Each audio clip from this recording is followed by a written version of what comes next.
Bonjour, aujourd'hui nous sommes à Rennes pour la journée L'Italia in Bretagna organisée par Madame Tostivin, notre professeure d'italien.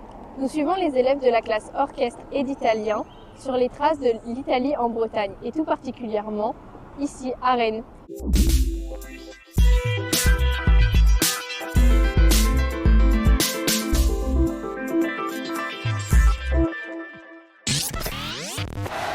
De quelle trace parle-t-on? Dis-nous tout, Charlélie. On retrouve des traces de l'Italie à travers les mosaïques d'Odorico, un mosaïste qui a marqué la ville de Rennes au XXe siècle. Mais qui est-il? Odorico est issu d'une famille de mosaïstes arrivés à Rennes en 1882 pour fonder leur entreprise artisanale de mosaïque.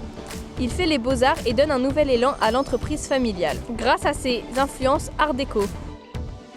On lui doit beaucoup de façades dans Rennes comme l'immeuble Poirier. Pour ses mosaïques, il utilise des tesselles de grès cérame, des émaux, des tesselles dorées et argentées et des carreaux cassés. Un artiste de développement durable avant l'heure!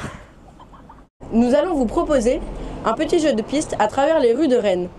Nous ferons aussi la visite de l'Opéra de Rennes où nous allons rencontrer un chanteur d'opéra. Mais ce n'est pas tout, car on vous emmène aussi au musée des Beaux-Arts. Comme vous pouvez le voir, l'Italie est partout à Rennes. Même ici au musée des Beaux-Arts. On vous présente une série d'œuvres italiennes Sélectionnée par Madame Tostivin, la professeure d'italien. Cette œuvre est une toile de Lippo di Benivieni, un des peintres primitifs italiens. Elle a été peinte entre 1300 et 1315. Elle représente Saint Jean, l'évangéliste, qui écrit un évangile. Cette œuvre est une huile sur bois réalisée par Marten van Heemskerk. C'est un peintre flamand influencé par la peinture italienne. Il représente Saint Luc, patron des artistes peintres. En arrière-plan, on voit Michel-Ange en train de sculpter. L'œuvre est une huile sur bois réalisée par Paolo Cagliari. Elle représente Persée délivrant Andromède. Au fond, on peut apercevoir la ville de Venise. Cette œuvre est typique du maniérisme. On peut le voir grâce au ton acide, la recherche du mouvement et la déformation des corps.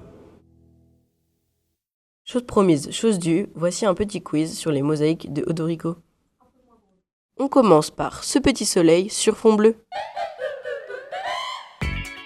Et oui, c'était bien l'immeuble Poirier, construit en 1931 dans le centre de Rennes.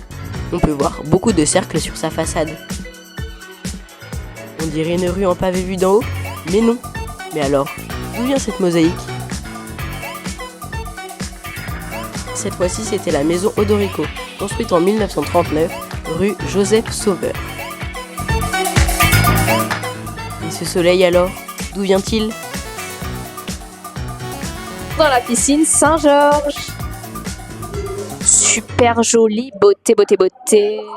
Comme vous pouvez le remarquer, il y a beaucoup de monde, et c'est normal, car nous sommes devant la piscine municipale Saint-Georges. Construite en 1925.